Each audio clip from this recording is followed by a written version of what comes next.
DIY pregnancy tests. How to detect pregnancy at home. Sugar test. Mix a tablespoon of sugar with a few drops of urine in a cup. If the mixture clumps together, it is said to indicate a negative result, and if it dissolves, it is said to indicate a positive result. Baking soda test. Mix a tablespoon of baking soda with a few drops of urine in a cup. If it fizzes, it is said to indicate a positive result. Vinegar test. Mix equal parts of vinegar and urine in a cup. If it turns cloudy, it is said to indicate a positive result. Soap test. Mix a few drops of urine with a small amount of soap in a cup. If it forms a creamy foam, it is said to indicate a positive result. Toothbrush test. Place a few drops of urine on a toothbrush and observe it for 10 minutes.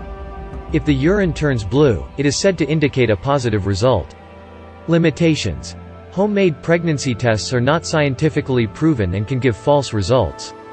They also may not be as reliable as over-the-counter or prescription tests. Confirm with a professional test. If you suspect you are pregnant, it is recommended to use a professional pregnancy test or consult with a doctor for a definitive result. Timing. It is best to wait until the first day of a missed period to take a pregnancy test, as this will increase the accuracy of the result. False negatives. It is possible to get a false negative result if the test is taken too early or if the urine is too diluted. False positives.